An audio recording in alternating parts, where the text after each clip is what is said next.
Hey, welcome to another typology interview. We are doing a shadow function interview with Raja. How's it going, man? Welcome back. Doing great. Good to be Yeah, here. good to have you, man. So, we'll just refresh everybody on your type. You're an INTJ, Yep. almost a standard one, a very extroverted version of INTJ, right?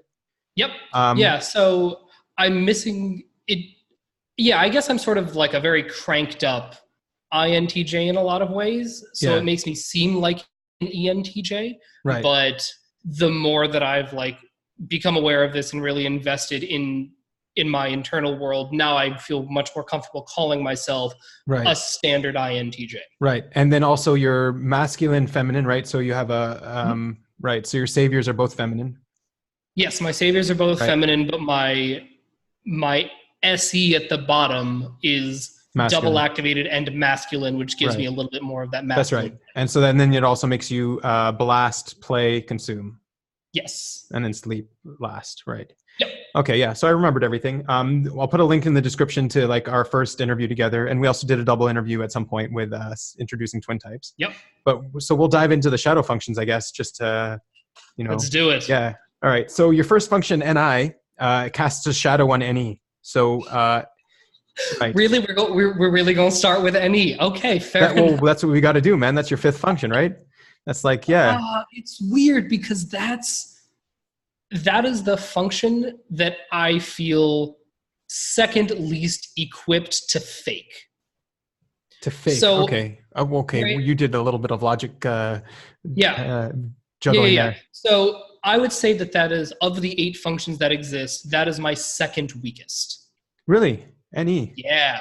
Wow. So so So here's a it should be relatively as strong as your FI, like based on the shadow stack. I don't know. yeah, yeah, no, but I think that it's because that I'm so cranked up and because I have that double activated masculine SE, Ah, right. right? Okay. So my Right. it's And so it's masculine. Okay. So yeah, it's hard to move that SE to the NE. All right. yeah, it's like no, I want to gather data, give me the data, give me the Right. facts, which is honestly one of the reasons that I like talking to you is because I feel really comfortable. Oh great, I can finally be my ST self when I'm in the room with someone like you, Right. and you're not going to be like, yeah, but like, what about no? So I right, and so but as a result, so at my last job, the two people that I worked the most closely with, there was the CEO of the company, and then there was another guy who was he barely outranked me, but we were basically equals, right? As far as Okay. the company structure goes. This is like a day job sort of thing. Yeah, this is a day job sort of thing. This is the last job I had in New York. This is my like main job that I did from Right. mid 2017 to the end of 2018. And they were both Savior and E, Wow. Yeah. right? Um, and it was fascinating the ways in which I could totally hang with them. And then when I couldn't, it was like this really jarring shift, Mm-hmm. right? Because I can play the gather game and I can perform gathering actions, Right. but when they needed me to play the any game specifically, it got really clunky and they're like, why are you being so closed-minded about this? No, we want to do new things. And I Right. was like, New concepts. New concepts. Yeah. right. Well, And they I was must have like, loved you at the beginning when you had all those concepts loaded that you can blast and tell them, and they're like just oh absorbing it my like water. God, Yeah. it was amazing. And I sort of started as like this part-time person. Basically, I said to them, it was a tutoring company, and I had worked with them as a tutor. I'd done a little admin work, and I was basically like, Okay. look, I need money, I need stability. I would love for that money and stability to come from this company, but if not, no harm, no foul, but buy. Right. And they're like, blah, blah, blah, blah, blah. Okay, we'll see what we can do. And so they just sort of put me in there as like, kind of not like a temp, but like, let's just give him money and just assume that it'll pay for itself. And so I was like, I jumped on a couple of calls, like curriculum calls with the different branches. Mm. And I remember the first day we were discussing a new curriculum project. This was in 2016.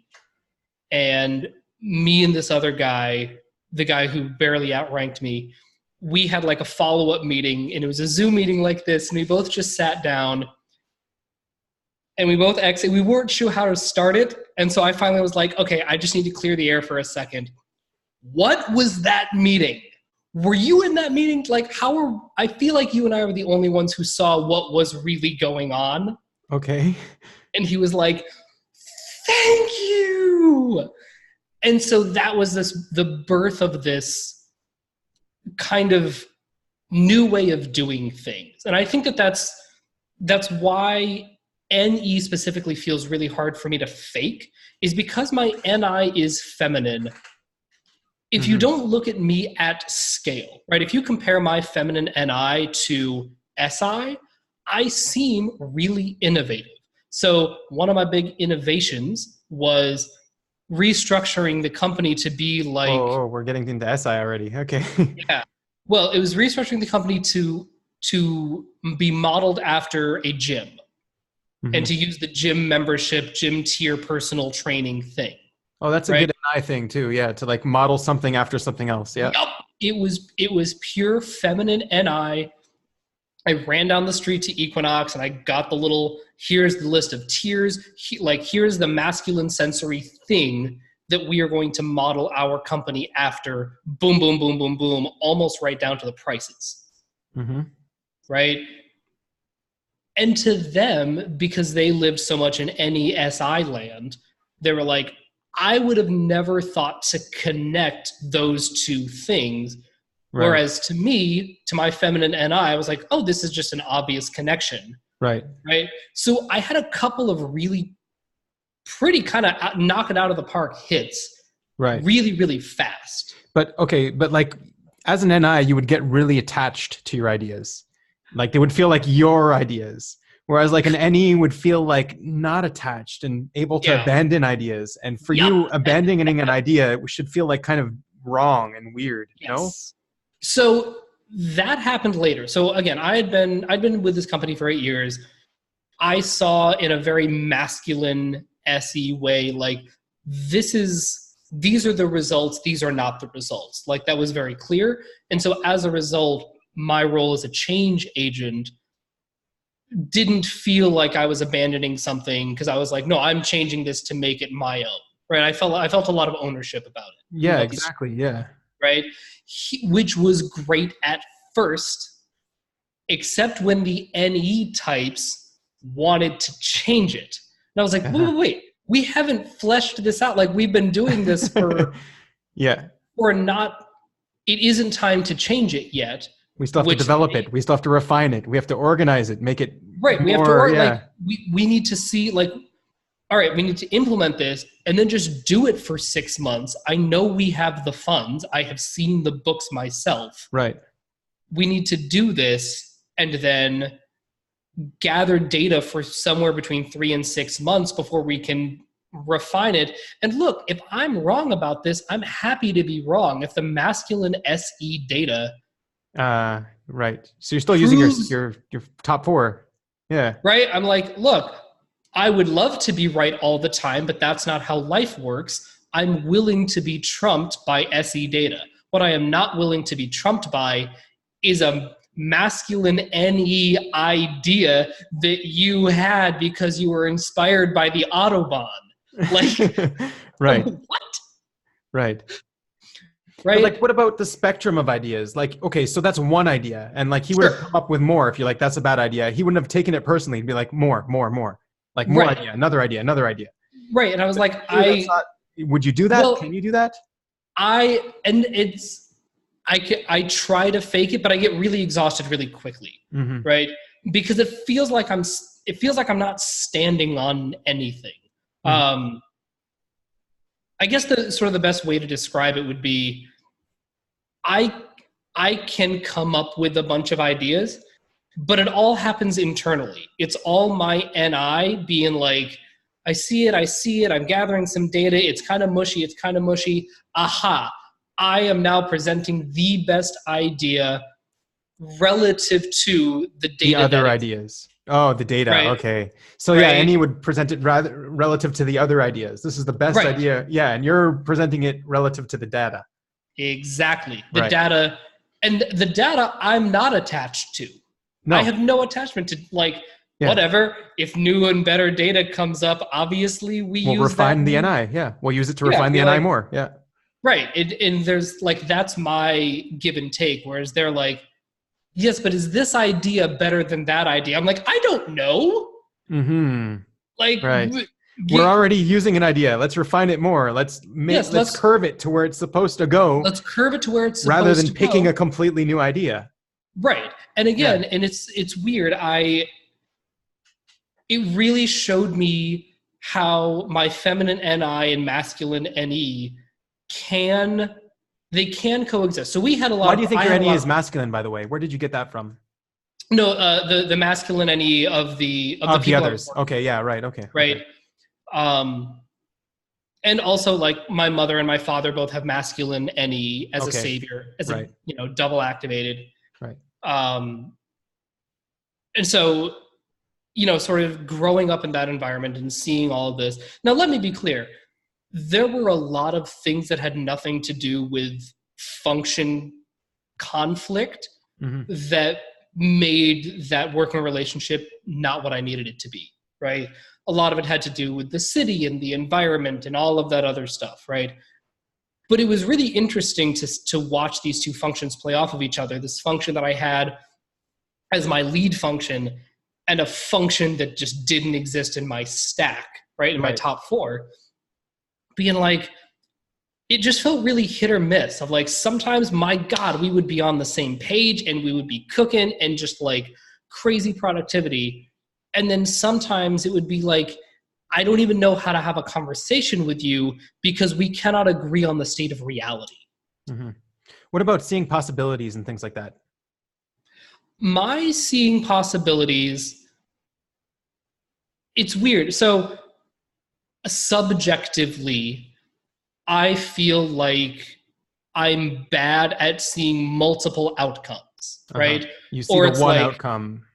Right. It's like, given the data, given the masculine sensory data, this is the outcome. And then as time moves on in a linear fashion, adjust it, new data comes in which refines the final outcome. Right. Right. But what I'm not great at doing is like, how can we organize this data in a different way to change the outcome, like to see a new possibility? I'm like, no, but the data's data? But like, don't you ever come to a crossroads where you're like, choice A, choice B, and you see the two possibilities, and then maybe you can be like, okay, maybe there's a possibility in the middle. Like, does it feel weird when you do that? Does it feel random and dirty, or what? Yes. Dirty is actually a really accurate way to put it. Right. So one of the things that drew me to objective personality in particular is this idea of the binary coins, right? So like this morning, I had a choice to either go to the gym or not go to the gym, right? And I saw the outcomes of those two things, and I was like, I like the outcome that includes me going to the gym. Right. Right? Same with I can move to LA or not LA. I can quit drinking or not quit drinking, right? And each time, binary choices. So I'm really good at these binary choices. So to use the gym example of this morning, what I was really bad at doing, or what I don't like to do, what feels dirty and wrong to me to do, is what feels like bargaining. Of like, okay, I'm gonna go to the gym, but I'm gonna drive there instead of walk. And then I can just make that up later by having a healthy salad for dinner. Right? Right. So that's another possibility. Yeah. Right. Like, this is another possibility. Right. So my father, God bless him. So he's a lead masculine NE. Double activated, consume play, like. Right. He's right. And what I have learned, and what's nice is that because he is a single observer, he can take some punches, right? He's not as sensitive as he appears. So he's like, but yeah, that must have overwhelmed you, all that NE. Yes, all the time. And my mother has double activated masculine NE as well, which is again why they love each other, why they got married, why they're such an incredible couple together. But me growing up in this environment that feels so chaotic all the time, right, even though it isn't, even though chaotic intuition, chaotic patterns, so many possibilities. It could be this, it could be this. No. It's pick one. It could be here, it could be here, it could be here. And sort of what I've had to learn about myself, and sort of, you know, as you get older, you learn about your parents and you see them more as people and not authority. Okay, that's a thing. What I've really had to come to grips with, and what I'm still coming to grips with, if I'm being honest, is sort of reconciling. They gave me an incredible life and such incredible stability in so many ways. Right. And sort of choosing to focus on that and understanding that no part of them ever means to be chaotic. Yeah, of course. Yeah. It's just who they are. Yeah. And sort of being like, no, that is my subjective impression of their energy. It feels chaotic to me. Right. Be that as it may, my dad has also grown, I think, a lot, and, you know, especially dealing with me. And he's like, look, I get that my job is to just throw out ideas. But I get it too, because I got the same thing, right? I got that NI. And when someone just keeps throwing out ideas, when you already have the right idea, it's just like, stop coming up with ideas. Like, it's just going to bother me. I want to focus on this one. Right. Now, and here's the thing. What I've always said to him is, I was like, look, if you come up with an idea that's better than the idea that we're working on, I will happily abandon it. Okay. But you would get a bit offended, no? Or you'd still be attached to it. It's hard for you, at least, to do it. It's hard for me. I'd have that moment. So, like, that's when I have to do the mental gymnastics of, like, treat this idea as a sensory gather thing, right? As equal and to all other ideas. Right. Yeah. Right. And then, like, there'll be times when we're talking about something and he'll throw out an idea and I'll be like, God, that's a really good idea.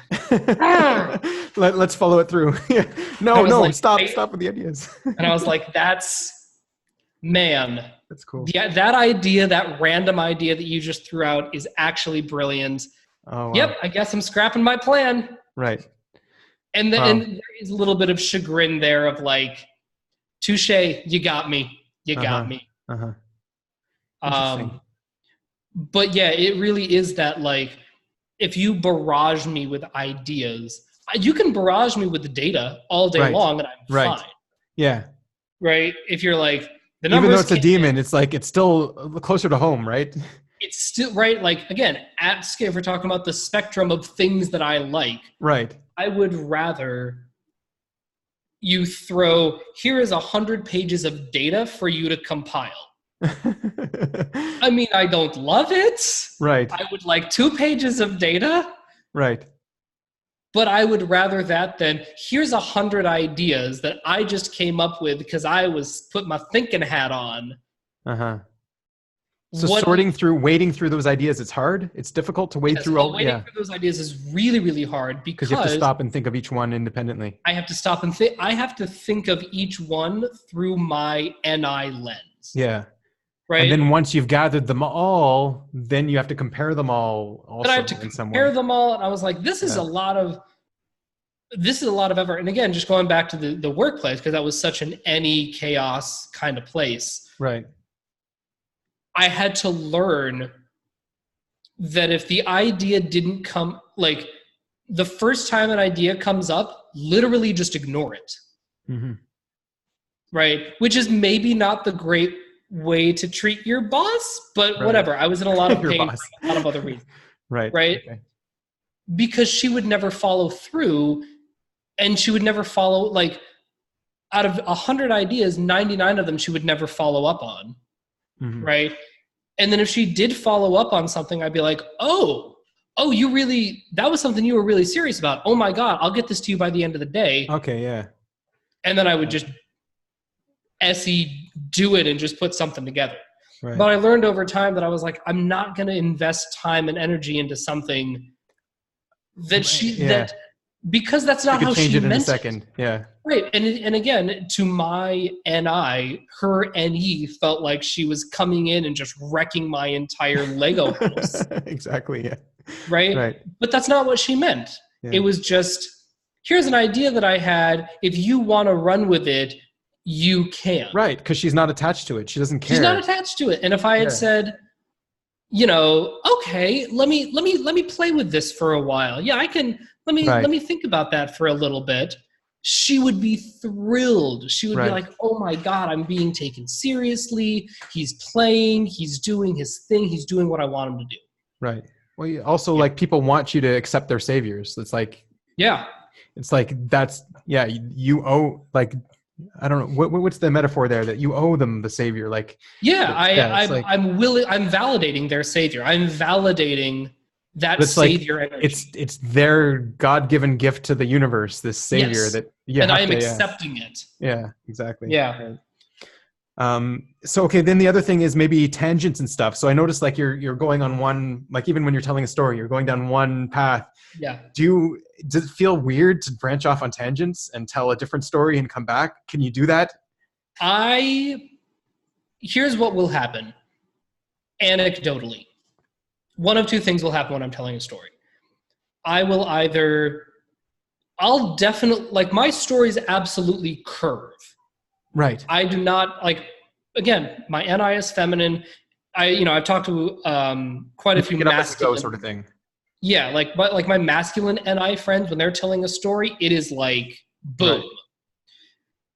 But for me, like, I like to wander. I like to draw in analogies and things into my story to sort of flesh it out. But as long as it adds to the story, right? In service to the story. Right. And if I feel myself going on a tangent, even a little bit, I'm going to be like, all right, bring it back in, Raja. Like, what is your point here? Yeah. And then I will cleverly find a way to fold it all into itself to make the punchline satisfying. Exactly. Yeah. Right. But then, like, going on one tangent and then branching from there to another tangent and then another tangent. That's like. Yes.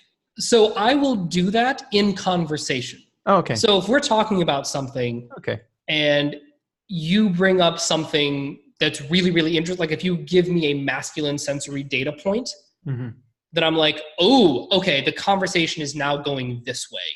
Let me take this angle instead. I am okay abandoning what I was talking about if you give me something better to talk about. Right. Okay. Yeah. Okay. Right. If you're like, oh no, here's a better goal, then I can be like, ooh, okay. But I'm always aiming at something. It's never this free-flowing, brainstormy thing. But what about you yourself? Like just thinking of 5 things you can branch off of this one topic. I don't understand the question. My brain, like it just doesn't do that. So here's an example. I'm starting a podcast, which I'm very excited about. Congrats. I've been working on it. Luck. Thank you. I appreciate that. I've been working on it for about a month, sort of consuming a lot of podcasts, figuring out what I want the form to be, what I want it to be about, slowly gathering in like audio equipment, doing my research, right? Really making it as good as it can be out of the gate. And so that process of developing anything isn't linear, right? I recorded the intro music a few weeks ago in New Mexico because I felt inspired. Oh, cool. And then just yesterday, I recorded the copy over it, right? So like, it isn't boom, boom, boom, boom, boom, one straight path, but it's always aiming towards the same thing, right? So it's not as much, so even when I'm thinking, that's sort of like the big thing I'm thinking about right now, anything that happens, it either fits into this NI plan or it doesn't, right? And so going off on these tangents, I'll like explore an idea, but it's always in service of the end goal that I've already decided on. Right. Okay. Okay, so yeah, I get the fact that like it feels weird to use your NE and it's like it's not natural and it's not something that you like to do. And, and that SE, you put a good point that it's a masculine SE and it's sort of like throwing that NE away. It's like it's a little bit more solid. Yeah. Okay, so then your next function, your TE. Okay, so the shadow of that would be a TI. It's the worst. That is actually the function that I feel the worst at. Okay. By far. And I think that a lot of that is cultural. Cultural. So okay. for me, in the bubble in which I grew up, the ideal type to be is INTP. Okay. So right? TI is a, yeah, okay. Right. Now, what that comes from, so again, I did a lot of the performing arts growing up. My mom is a lead blast ESFJ. My dad is a lead play ENTP, I'm pretty sure. So like, this INTP archetype has always sort of existed in my home, and also in musical theater, right? And just the performing arts in general. That is also like, I've often said like the ideal type for a musical theater performer is a lead play FENE type. So like a really extroverted ESFJ, meaning improv a bit, like, yeah. Right. It's improv. It's being able to live in this NF abstract values land, but also prioritizing tribe connection above your own identity. Mm-hmm. So as a result, whenever somebody is like, I'm going to be a smart person now, or do a smart person thing, the archetype that they go to is always INTP, right? It's this, and so you'll see even in a lot of relationships, these extremely extroverted ESFJ, actor, singer, dancer women. The people that they date are always these like nerdy INTP banker types. Interesting. Okay. Right. So they're sort of seeking out that balance for themselves. And okay, that makes a lot of sense. But because when they talk to me, they're like, okay, well, you're a smart person. Like I've mentally categorized you as, right, binary coin, smart, dumb. I am categorizing you as smart. So do the INTP thing, right? Do the TI thing. And I'm like, schmur? And it feels really clunky to me because my reasons are not tied to my identity. Okay. So, but it's like, so you see the spectrum of reasons. You see, yes. You can hit people over the head with those reasons all you want. And like, if this reason doesn't work, we'll try this reason, and you'll shift around. Yes. Right. I have no attachment to this. If you give me a better reason, I would love to use it. Mm-hmm. Right. But the idea of like refining my reasons and my internal logic and like, the image, it was actually, I think it was for an ISTP. It was some ISTP meme. And it was this clock, this pocket watch with each little gear laid out. Right. Right. And I was like, that's the coolest thing in the world that I can never do. Mm-hmm. Like, I'm looking at, does this pocket watch work better in reality than this other pocket watch? Oh, there you go. Right. This is a 4.6 star pocket watch versus a 4.8 star pocket watch on Amazon. That 4.6 star pocket watch has to have some sort of additional FI weight to it for me, or work in reality better, work in reality better, right? Or what, it has to have something, because otherwise I'm like, well, the 4.8 one, more people, it works for more people. It works at a greater scale, mm-hmm. right? Whereas TI does not care about working at scale. It cares about what works for the individual. Right? Well, it cares about not what works, even just what the best is, what's logically consistent.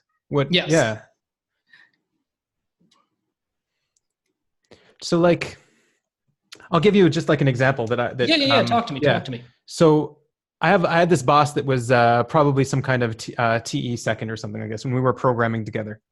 And he was making programs, he was doing trial and error, mm-hmm. And he was getting the program to work.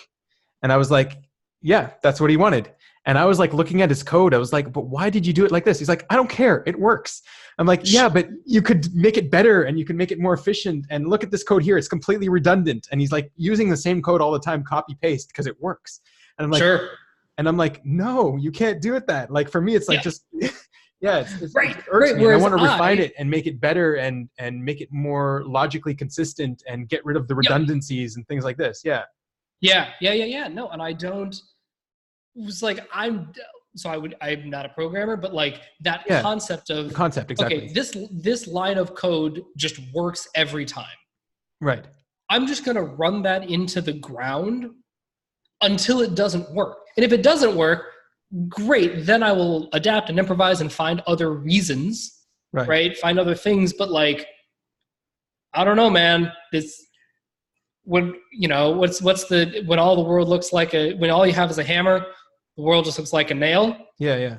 Well, sometimes you just need a bigger hammer. And then fine, if I have the biggest hammer in the world, fine, I'll get a screwdriver. Jesus, okay, right? But it's like this defeat if the thing that works, that, like what just works, when that breaks down. And sort of having to refine that. So like this whole thing with Skype, right? So like Skype is starting to get heavy and bogged down and things like this, and people are moving to other programs like Zoom, right? Yeah. So like the person who developed Zoom would have been like, okay, well, we can make Skype more efficient, more true, we can make and in the end it ends up working. But yes. Yeah. So it's funny that you mentioned Skype versus Zoom, because that is something that when I was making all these changes in my company, that was a very specific change that we made. Right. Was that we got everybody Zoom accounts, we like Skype was the thing, and then we moved to Zoom. For precisely that reason. It was Skype stopped TE working for us. Right? We could figure out the logic and we could refine the client, customer, company, whatever, interface to make it more seamless and better and stick with Skype and just really refine it. Or we're like, or Zoom? Yeah. And so we're like, this is not worth refining this thing. It was interesting to watch some of the other people who had TI in the company at the time sort of wrestle with that and be like, why can't we just get Skype to work? Like, it's worked for forever, right? So TI would figure out the problems in the code and get down to it and get Skype to do what it's supposed to do, get rid of all the inefficiencies, play everything up to its end. And again, this sort of archetype of like smart person INTP. So we had a lot of, especially in the sales department, we had a couple of ESFJs. Right, lead FE types. And they're like, it's not my job to be the smart person. It's my job to be the people person. You do the smart person thing. You figure out how to make it work. Right. And finally, we're just like, we have tried. We would love to keep refining. I mean, I didn't. I just wanted to switch to Zoom because it clearly worked better. But I was like, all right, I'll play the TI game a little bit, right? Because I like being employed and on good terms with my colleagues. Right, yeah. And so I was like, okay, well, how can we like dig deeper into this Skype thing to make it more optimal? Okay, well, can we maybe look into getting people laptops because Skype works better on Windows than Mac or whatever it is? Right, yeah. Right? Like, what about Skype for business? Then maybe we can sync it up to, email accounts for everybody and they can set schedules better. And finally got to the point where it was just so convoluted that we're like, I don't know, you're done. Stop. We're going to Zoom. And what about like processing something down to its most basic parts, things like that? Anecdotally, that feels like NI to me. Okay. Right. When I do that kind of thing, like, let's really get down to, right? So for me, I still think very like when I'm narrowing down, it still feels very systematic to me, right? I am rarely interested in looking at each individual part of a thing, right? I am less interested in, how many screws are there? Okay, well, this is an interesting little lever. Let's see how this works. Like, that doesn't really excite me. I can do it, but only if it's like, let me find the most important piece of this puzzle, right? If it's like, oh, we've been anchoring like this NI plan or whatever has been built around this spring when really we need to be thinking about this cog over here. Okay, then I'm willing to do it, but just for the sake of it, I can't do it. Okay, let's say you have two things that you know are true, but they contradict each other. Sure. Do you care? Like, are you able to resolve it down and figure out why there's no actual contradiction? Or does that feel also weird to do? It's not that it feels weird. It just feels futile. Like, it feels pointless to me, right? Just both accept them both as being true, or just throw one out, or what? What do you do? Whatever either my SE or my FI tell me to do, right? So for me, it comes down to like, which is true in a given circumstance, right? I'll find some way in the moment. Yeah. Right. I will this find works for me now. This works for me now. Yes. Right. Change. And again, honestly, I think that comes back to my acting training because that's all about given circumstances. Well, it's also TE. It's really TE. It's taking really what works in the moment and using that. Yeah. I'll use the hammer now and the screwdriver now. I don't care that they're contradicting each other. Right. Because right now, this works for me now. And I'm willing to throw it out if it stops working for me. Yeah. Right. You're not attached to it. Like the Skype, you weren't attached to it. Yeah. I'm not attached to it because it doesn't work for me now. Here's a really good example. So my parents were here and they were helping me set up my apartment. We went to Bed Bath & Beyond to sort of get some staples and do the thing. And it's fascinating to watch my mother gravitate towards brands she knows work and that she has always liked forever. Invariably, right? She's like, oh, well, I know that. So OXO, they make like kitchenware, right? Okay. Really good stuff. Legitimately really, really great stuff. Okay. She's like, oh, you should get this set of tongs because it's this brand, because they're really good and I've used this brand forever and they're great. Right. That's a lot of SI too there. Yeah, she has Savior SI. She has a lot of SI in her. Okay. But even like I guess maybe a better way is like the way that she processes things and the way that she sort of logics her way through life. It's always, okay, well, what am I attached to? What has worked for me logically forever, right? That's like the bastion that she runs to. Whereas if I give her a new reason, or I guess way of doing something is maybe a better shorthand for it. Okay. I'll be like, okay, well, this way works better in the moment. And then she'll be like, yeah, but I do it this way. Yeah, that's also SI. Like, yeah. And I guess maybe that's why I struggle so much with TI, because it bleeds so much into SI. Like that's the only way that I can even think of it. Right, because both your parents have TI SI. Yeah. Right. Well, how about this? So like philosophy seems very TI to me. Yeah, it could be. Yeah. And especially when you have two philosophers saying something like realism versus, I don't know, existentialism, or I don't know, whatever. Sure. Two things like that.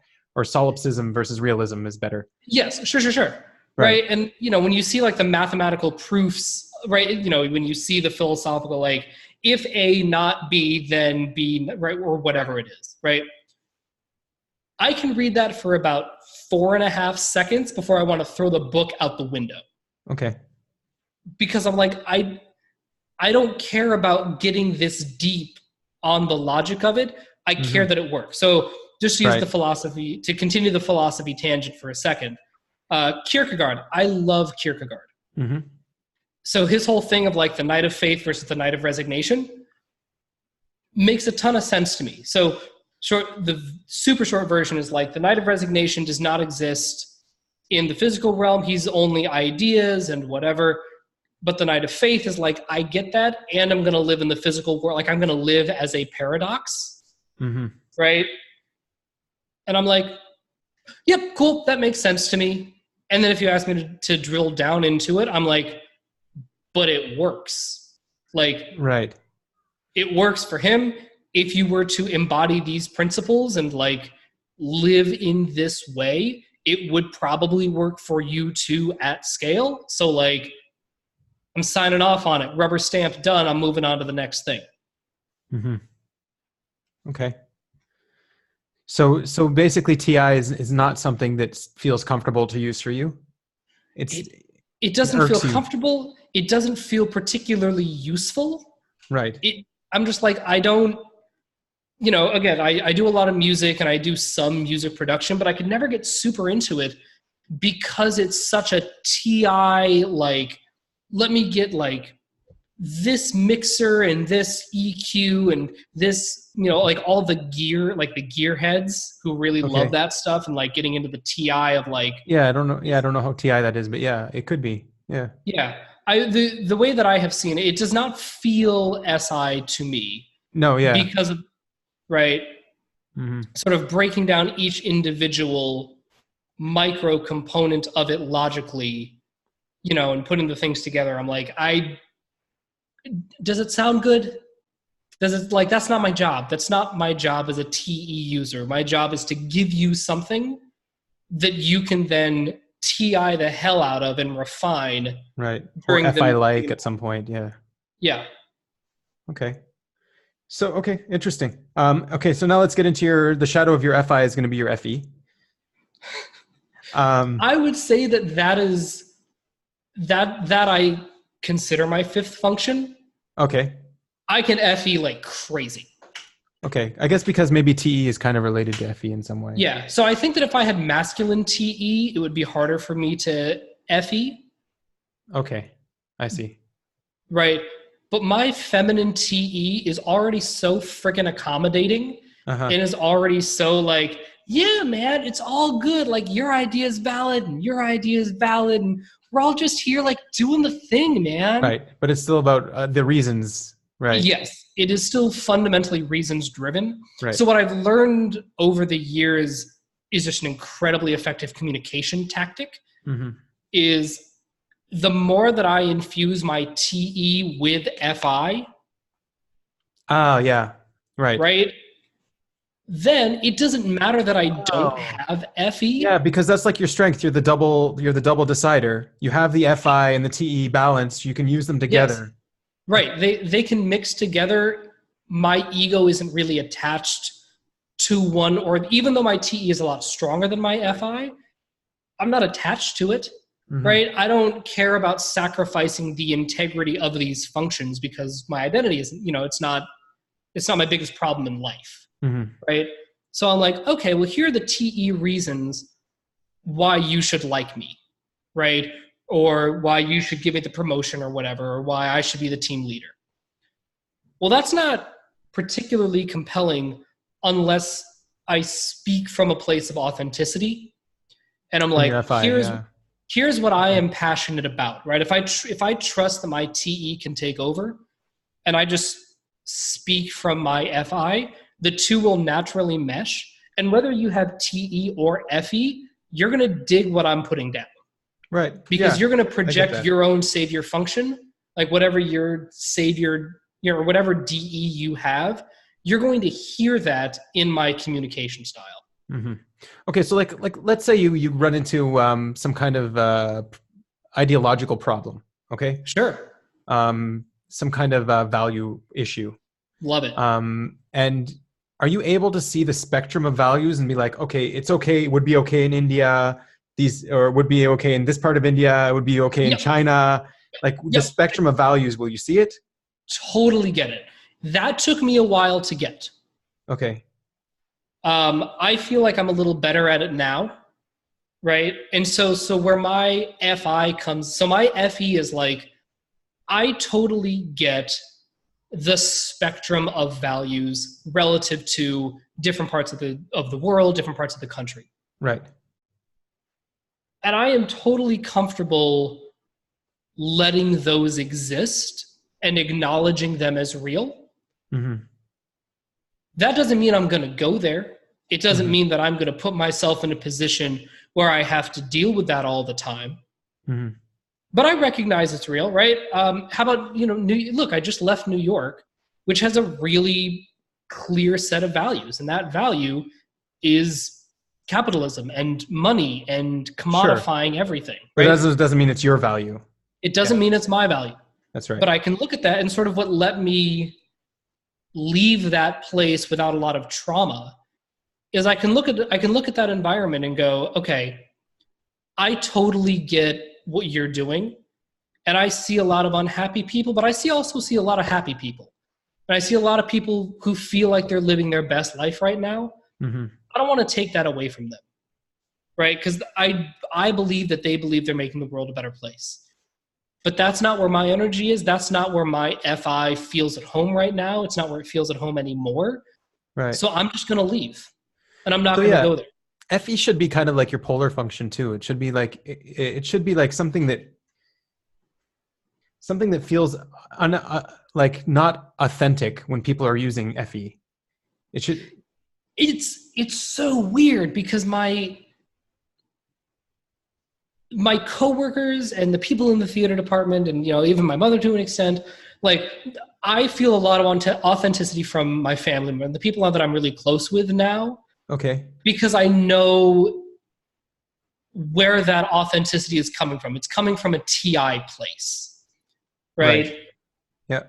And sort of that's, again, it's what I'm choosing to focus on to just have a good relationship with the people that I love. It's also true. It's the way that it's coming from. Yeah. Right.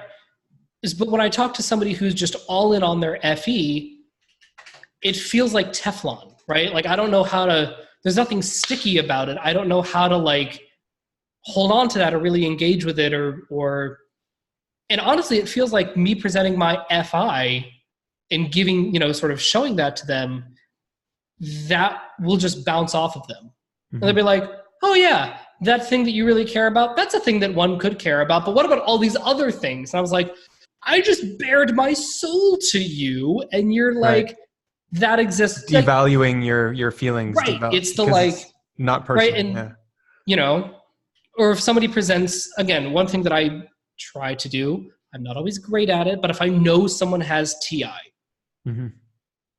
I try to be really cognizant of not immediately placing that idea on the spectrum of ideas or reason on the spectrum of reasons, and to recognize that, hey, this came from a really personal identity-based place, right? And sort of taking, even if I can't take a lot of time, being like, that's really interesting, tell me more, right? And sort of giving them the opportunity to go deeper with their own TI about it. Right.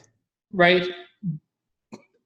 Eventually, my TE is going to be like, okay, and you're done, we got to move on. Right. But sort of giving that TI user the space and I had a really interesting, kind of beautiful interaction a while ago.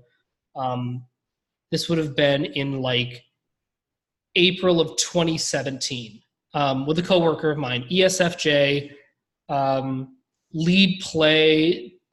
She loved to party and she was very great at the people thing.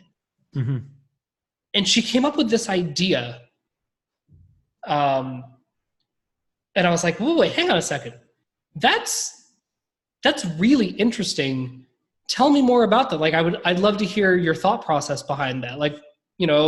Kind of inviting her to be like, how deep does this rabbit hole go? Because I know she's secretly super, super smart and has a lot of TI to offer. Mm-hmm. And we actually had a really kind of nice, intimate moment in the workplace because she had the opportunity to be like, oh my God, this person who I have decided is being smart or has been labeled by the company as the smart person in the room wants to hear about my TI. Oh my God, this is a really cool bonding moment. And so I'm not always great at it for a number of reasons, but I do try from time to time, when the opportunity presents itself, to let the TI user go into their TI for the right. And that's sort of to bring it back to the FE that we were talking about, that feels to them like I'm doing the FE thing. Mm-hmm. Interesting. Yeah, no, that's right. Yeah, it feels to them. It feels to them. Right, and you're just sort of faking it. I'm totally faking it, and you know, and I don't mean it in like a weird sociopathic way. Yeah, of course not. Yeah, but it's right because like, you know, I come from it from a very FI place of like, I want to feel valued.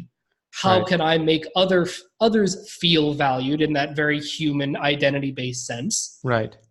Okay, well, for this person, the way to really value them or to make them feel valued is through their TI, right? It's not the way that I, you know, experience it, and that's okay. And I feel like I've learned that malleability over the years. What about things that are like taboo for you? I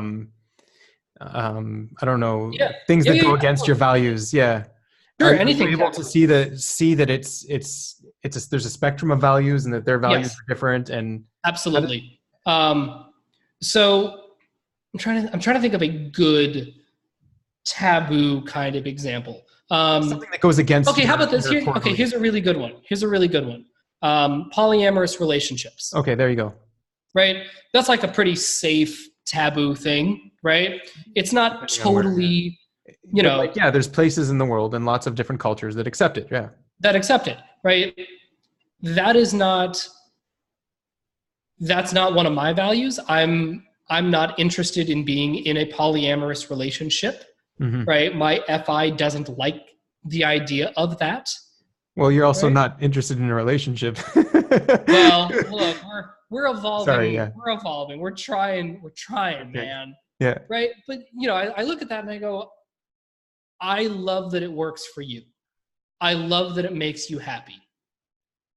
And then if I'm dating somebody and they're like, listen, I'm interested in being in an open relationship, I feel anecdotally like I'm pretty good at going, that is awesome that you want to be in an open relationship. I am not. Guess this is the end of the road. Yeah. Right? Now, when you get into really destructive things, right? When you get into things like, you know, gun violence, right? Or you get into just, you know, discrimination and prejudice and hate crimes and those sorts of things, that's where I get a little touchier. There's that James Baldwin quote. It's like, we can disagree and still love each other unless the thing that we disagree about is rooted in my oppression. Right? That's when I get like, hurting others is bad. Right. Like, I'm sure FE users would agree with you. It's not. Yeah, right. And that's what I'm saying. Is I was like, there absolutely is a limit to my flexibility. What about feeling the pain of others? I'm going to say that I don't. Can you? What's that? Can you? If someone's crying, can you cry with them? Like, can't do it, man. Like, let me put it this way. It is unlikely that I could do it sincerely. Right? If lots of people come to me in states of emotional distress, I am definitely like one of those guys who's like the Rock. Right? You're not just like if you're having a bad day. I'm talking like if you're having an existential crisis, if you're like, I'm making really destructive choices in my life and I don't know how to navigate this right now. I am often the person that people will come to precisely because I don't want to play the FE game. Right? I can go to them and be like, I totally get what you are going through. I have had similar experiences with leaving my home after 10 years of New York and quitting drinking and doing these things, and I'll share my own trauma and my own history with them. But I never get so involved with them. Like, I don't take on their feelings, right? Or if I do, it's always after the fact, right? It's like in the moment, that boundary is up, the wall is there, we're like, nah, you're not, I'm not going to FE with you. And then once we leave each other, right, move on, then I'm like, all right, well, now I have to FI process all of this intense energy that just got thrown at me. What about like feeling the emotional vibe in the room and influencing the room in an emotional way? You know, that I feel like I'm great at. Right. I'll give you a really concrete example of this. I was doing a show back in 2016. It was a John Denver musical. I feel like I may have even talked about it on my previous video. But basically, it was just 5 actor musicians. We had a script and 29 John Denver songs that we arranged from scratch in 9 days. So because I played the guitar, I was kind of the lead in some ways. I got, John's biggest songs. I spoke his words specifically. Like, I was the John Denver archetype in the show. Okay. And it became really clear really quickly that my job was twofold. One is to just be the anchor and just drive this thing forward, regardless of what everybody else was doing. But the second biggest thing, what I think that the lead in any show should do, is my whole job was managing the vibe. Mm-hmm. It was making sure that the room felt good. Mm-hmm. Right? Now, the way that I did that, whether it was my TE and my FI working together, my NI and my FI working together, like, it was very much a multi-function process to make that happen. But that's something that has always come really naturally to me. And the more that I've thought about it over the years, and even speaking about it right now, it's because that I can come off as not being ego-driven. Okay. Right? Because we tend to think of ego, right, as your DI. Yeah. Right? Well, if my DI is in the middle and it's pretty weak, you prefer TE over FI, yeah. Right, I prefer my TE. My TE is flexible. I'm like, okay, I can kind of jury rig this FE mood feeling thing by using all these other functions and get the same result, right? Because, managing the mood when you're in that kind of a position in the room, position of leadership, your job kind of is to go make everybody feel heard, make everybody feel appreciated, but you're the one making the decision, right? Okay. And you're the one who's like, I'm taking the pressure off. As well, yeah. Right, and it's like, everybody feels heard, so if it goes well, then it's on you, and if it goes poorly, then it's on me, the leader. Mm-hmm. That's sort of like the vibe that I think is a really effective leadership style. It's something that comes really naturally to me. And so faking am I using FE? Do I actually really hear everybody when they're sharing their feelings about how something should go? No, absolutely not. Mm-hmm. Right. But when I make my final decision or take us in the direction that I want to go or whatever, everybody at least feels subjectively like, you know what? I got to say my piece. I didn't feel like my idea was diminished. I didn't feel like my feelings were invalid. Okay, you can't win them all. Mm-hmm.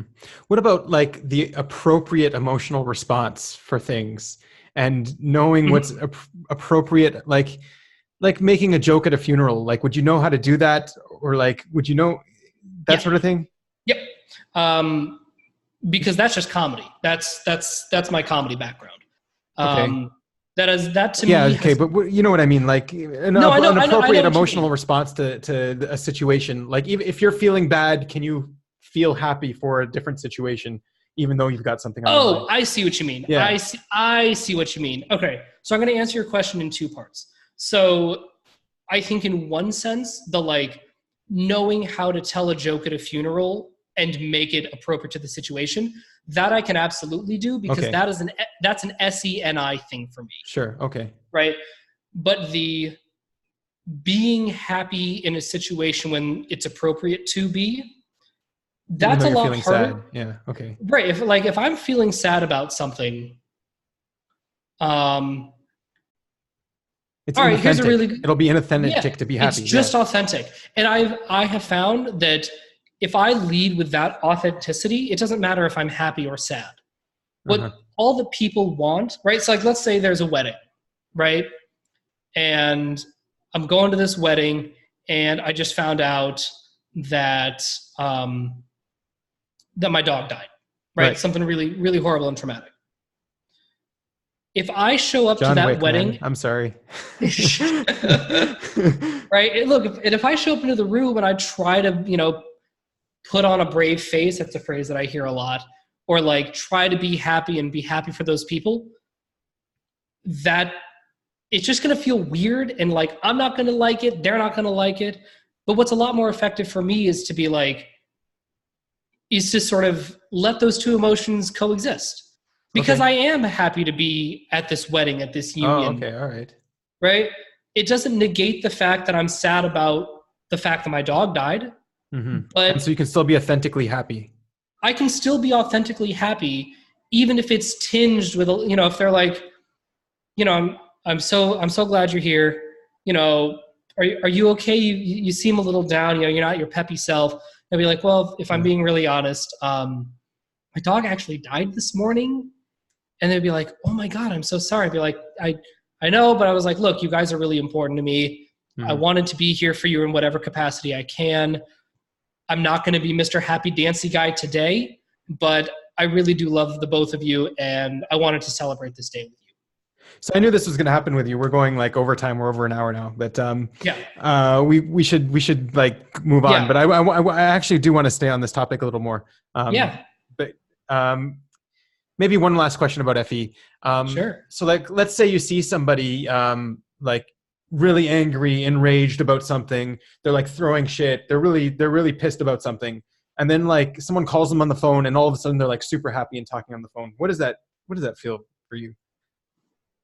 I'm like, honestly, my visceral response to that is like, get Psychopath? out of the room. Yeah. Get out of the room. Avoid that person. Right. Because that, to me, that signals to my animalistic FI, my SE and my FI, again, they're both massive, like they're locked onto something. That's that person does not belong in your circle. Right. That is a person who is unpredictable. Legitimately angry. Like if there's a reson for their anger, you understand, you identify it with it. But then all of a sudden they can change and then just be happy on the phone and then go back to being angry. Yeah. Oh my God. That's all right. Now look, if the phone call was related to the thing that they were pissed off about. Okay. And then they're happy. Okay, well that makes sense. You solved the problem. You TE solved it. But like, if it's to change things like that. Yeah, if it's like, I guess what my FI would accept as an appropriate emotional response is if I'm mad about something at work and I'm really laying into some, throwing shit and like I get a phone call and it's really good news. Not even good news. It's someone you like. Yeah, be like, oh my God. Hey, how's it going, man? Right. So here's what I would want to hear from that person. I would want to hear, thank God you called. I have been having the worst day, and you're making it. Like, I need to see that transition. And then when that person gets off the phone, I need for them to be less angry. Right. Okay. Because that makes sense. That's real. That's human. That's a like, look, I've absolutely had a rough day at work. And then if I get a text from a girl I have a crush on and we're like talking, of course my day gets better. It doesn't negate what came before, but it'll soften what comes after. Right. Okay. Interesting. All right. Okay. That's the last FE question. Let's really quickly go to SI. Yeah, so this should be like the one that you're least aware of. And I don't know. I've had to just learn how to SI. Okay. So I think that the reason why organizing the sensory. Yeah. I don't love it, but I can do it in bursts. Okay. Right. So I'll show you. Well, right now you're organizing your apartment a little bit. Yeah. I'm organizing my apartment. I have to go at my own pace. So my mother, we did the first Bed Bath & Beyond run, and then she left and, to go do her own thing. And so I'm putting together a list of things I want and sort of mentally preparing. She's like, no, we cut out for a second. We're good? Yep, we're back. Okay, great. So she'll write down a list of like, here are the 12 things. Here's your list of things. And I'm like, okay, it's not helpful to me because that's your organization, right? Your SI, if I'm going to SI, then I have to SI. Oh, okay. Yeah. Right. Don't give me something pre-sensory organized because I don't know if that's going to work for me. Like, I don't know if that that may or may not be how I wanted to organize the sensory, right? So I'll look at that and be like, I'm using this as a guide. I am treating this like masculine sensory data, but I am choosing to not see it as being organized. I'm choosing to see it as like, these are just things that exist on the spectrum of things. And then when I go, I will gather and organize the sensory how I want. Right. Okay, let's say you have a bookshelf, okay? And then like your bookshelf is organized by alphabetically, okay? By books. They're organized by books. But like, let's say you went to the painstaking trouble to organize it alphabetically because you're like, okay, I'm going to want to find the book at some point. Sure. So it'll help me. Sure. Like, I know what it's like to have SE. You need to find the book, you know where it is. It's there. Yeah. That's where I left it. It should still be there. But SI, you organize it. Okay, you organize it alphabetically, and then someone comes along and organizes it by type. What is that like for you? So there's a great scene in the movie High Fidelity with John Cusack. Okay, yeah, I've seen it years ago. Yeah. So that to me is like a lot of SI, because there's a really cool thing that happens. Like a guy comes into his apartment and he was like, "Oh yeah, I just reorganized my record collection." Right. He's really big on his record collection. Yeah. And he's like, "Oh, how'd you do it this time? Did you do it by year? Did you do it by artist, by alphabet?" He's like, "No, I did it autobiographically." So he organized them into a way that is like, I bought like in the order in which he acquired them. Right. And so I look at sorts of different systems like that, and I'm like, I just admire them so much. I love looking at them. I love learning from them. Will I implement it? Schmur. Like, it's hard for me to find. No, if I find something that's really, really useful. So when I was back in February, I did the KonMari method, right? The Marie Kondo purge your life thing. Right. And I sort of forced myself and learned how to organize the sensory. Right. And it was a really beautiful process, actually, because it's something I'd never done before. But I had this guide and I had this way to do things. Sorry to interject, but like, yes, the way you do it is like you take this NI concept and now I'm going to NI organize the sensory. It's not really SI. It's not. No, it's not. But it was the first like sensory organization system that it was like the babyest system. of That's babies. That's the thing. It's a system for you. It's not. Yes. Right. It's not about the individual things. And I think that whenever I try to make something about the individual things, it feels really clunky. So I can do it. I can do it in bursts. I can do it how about this? I can SI if one of the 4 functions I have is attached to it. Right. So I can SI, FI. Okay, like I can have the SI serve my FI. Okay, we can fake that. I feel like I'm pretty good at ST blasting. Like if you like the SITE thing, I can explain step by step how to do a thing in the sensory. Right. You can do that though because you're projecting your NI out to the SE. Yeah. Yes. You're taking like this concept and you're like, okay, well, the first step, let's follow the concept from beginning to end, and then we'll get the details after. Right. Exactly. You won't remember the way that so like I shove my FI into my TE to give the veneer, illusion, whatever of FE. I shove my SE into my NI. Okay. And I'm blasting with that attached to my TE. Because it's just like your NI is so big that like there wouldn't be much room for an SI there, you know?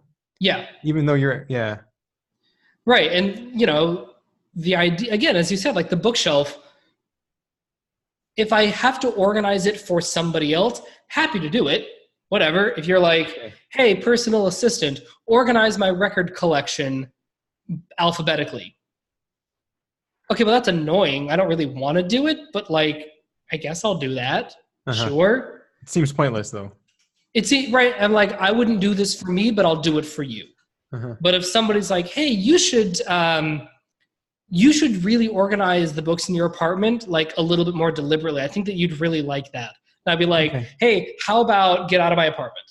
What about like bodily sensations? Oh yeah. Can you remember a soup that you ate when you were a child, and do you get reminiscent about that and things like this? It is very hard for me to have those kind of ratatouille moments.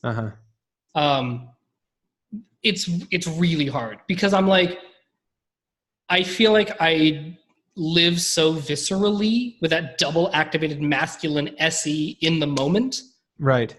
That like, here's what I'll do. So if I have something, here's a good example. I was filming something in Kansas at the end of July. And at the end of it, we went to the county fair to go get some footage and also just to go to the county fair in Hillsborough, Kansas. And they had this slushy, right? This slushy flavor called Tiger's Blood. And it's fruit punch and coconut. And I used to have that all the time when I was 8 years old. But it's like kind of a weird, unique flavor. Can you remember how it tastes? In the moment when I was tasting it, I was like, I remember this. It's not that I remember the taste. It's that I remember being 8. I remember being at the state fair, not the sights and the sounds and the smells of the state fair, but the energy of whatever, 1994 in Albuquerque, New Mexico, with my parents and my brother, and how we would always go to the state fair twice. One time would be mostly rides and a little arts and crafts. One day was a lot of arts and crafts and a little bit of rides, right? Mm-hmm. It was like that sort of reminiscence, but it was not, yes, I remember this ratio of coconut to fruit punch. Okay. What about like a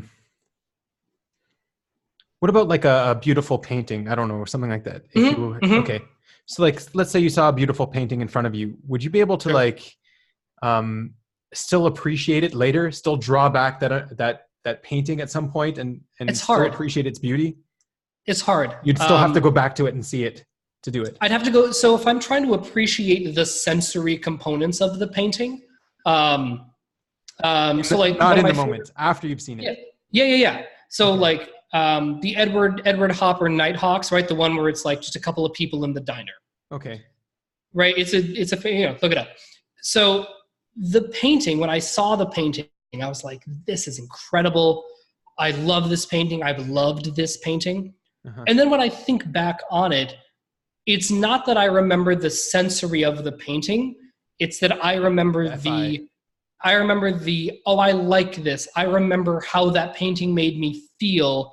I can appreciate how I feel now relative to how I felt when I saw it.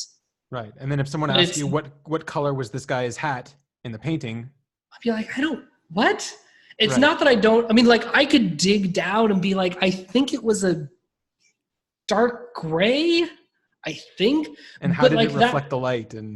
But I was like but that whole process, I was like, but I'm not looking, why do you care? Right. Why do you care? Yeah. We're not attached to the sensory. I'm not attached to this thing.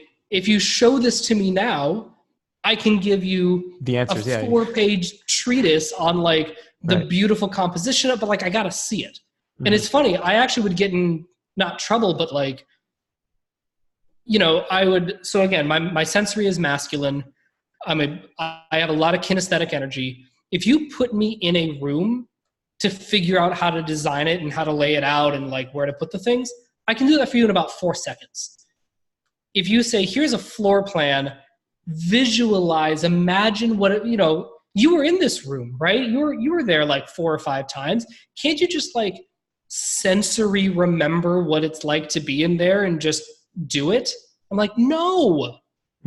I have to physically be in the moment of the sensory to really do that. Right? But I can fake it if it's like, all right, well, I guess if I'm allowed to think of it like a concept and like I'm building a room from scratch that I happen to have been in, but whatever.